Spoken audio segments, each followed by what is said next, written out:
Hey guys, what's up? This is Ari in the Air. I am a professional athlete who sells, flies, and obsesses over paragliders, and I make videos right here on YouTube to help you with your flying. If that's something that you're into, make sure you subscribe and turn on notifications. I can guarantee you won't regret it. Today, I want to teach you about the 5 most common launching mistakes that pilots make and how you can remedy them. So, ready? Let's get right into it. See ya. I'm paragliding!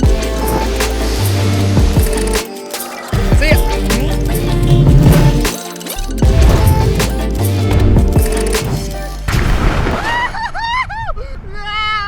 Okay, so today, like I said, I've got 5 common errors that pilots make on launch, and the 5th one is by far the most important, so stay tuned, okay? So the first error that I see people make on launch is that when they lay out the glider, they don't inspect it. They don't inspect it for knots, for twisted brake lines, for sticks, for riser twists,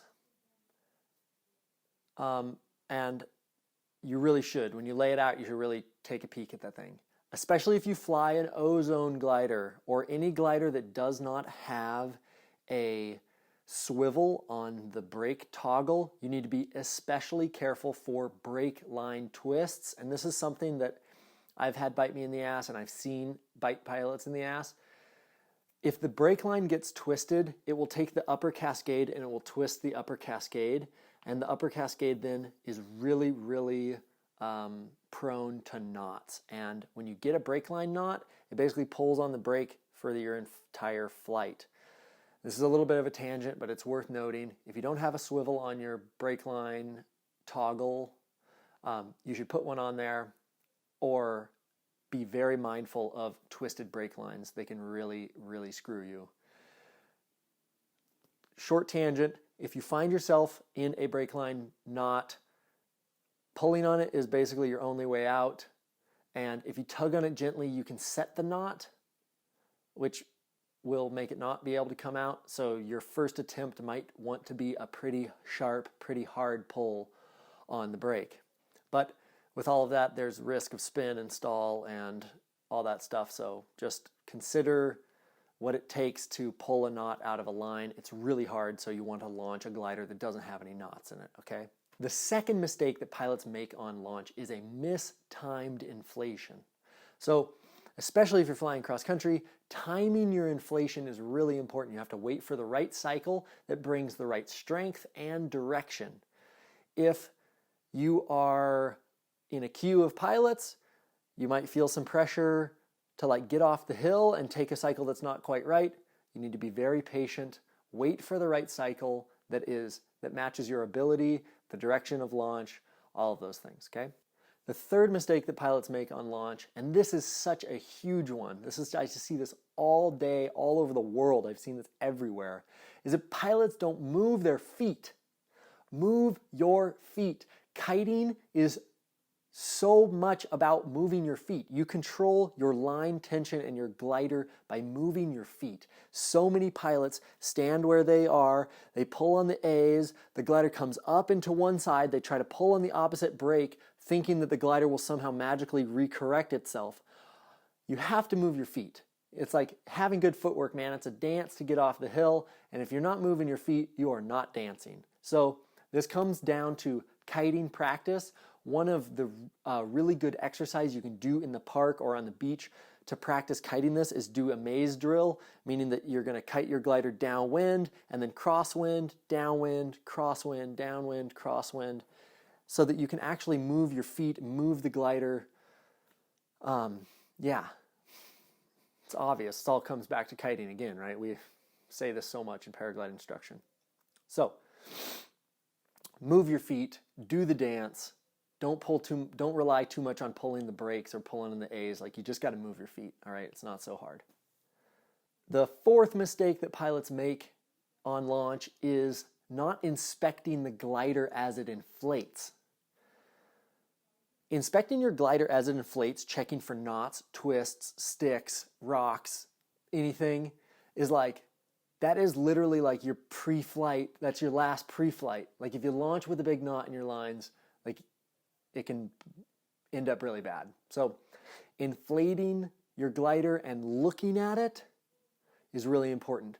But this leads me to the fifth mistake. And basically, when you're inflating your glider, to be able to be present and calm and look at the glider, it requires you to be in the right mindset. And the fifth and biggest mistake that pilots make all over the world all the time is their state of mind on launch.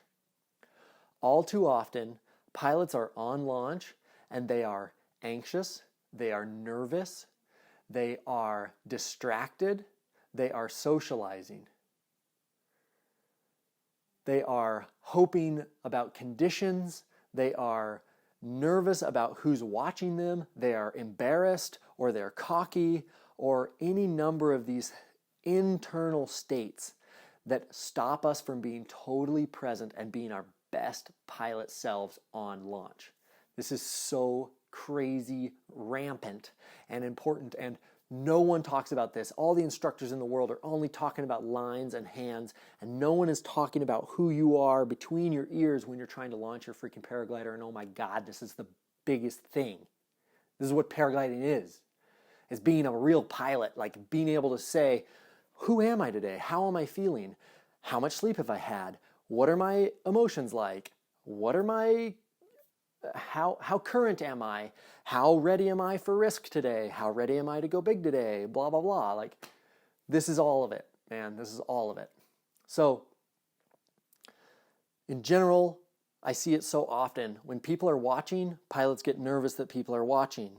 When there's pilots in queue, pilots get rushed to want to take off in the wrong cycle or any of these things. And inspecting your glider as it comes up is predicated on the fact that you can be calm and present when you inflate your glider so that you can actually have enough presence to say, well, is it clean? Will I set the glider down? Or am I just trying to get off the hill right now? Like, oh, the conditions are getting better or worse or blah, blah, blah. Okay. So what do you do to get yourself in the right state of mind to launch your freaking paraglider?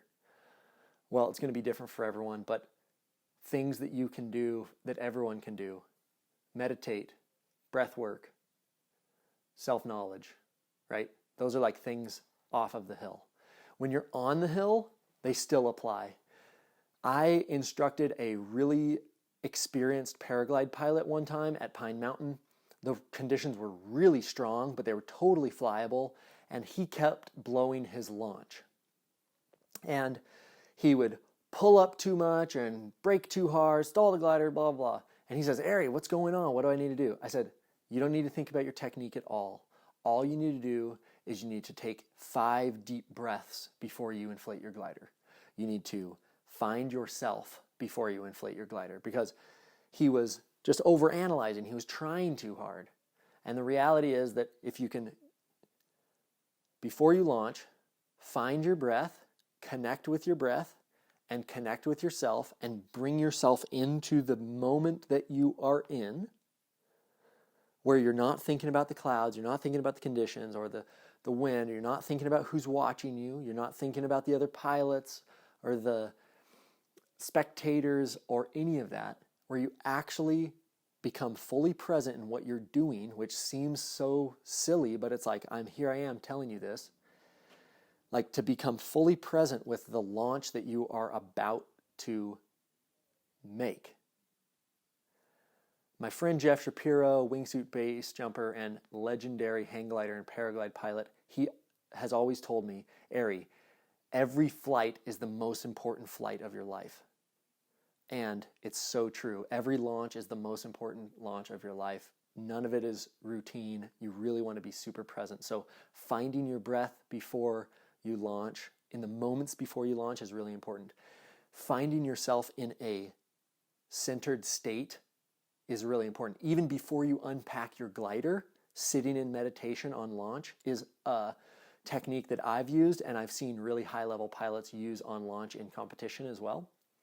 Bringing yourself back to your center, shedding all the other bullshit that's going on during the day so that you can actually focus on what you're doing, so that you can actually launch. This right here is the cornerstone of being a real pilot, all right?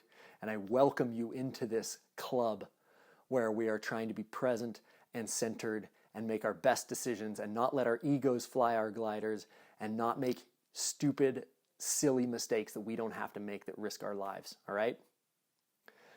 If you need any gear, shoot me an email, airyintheair@gmail.com.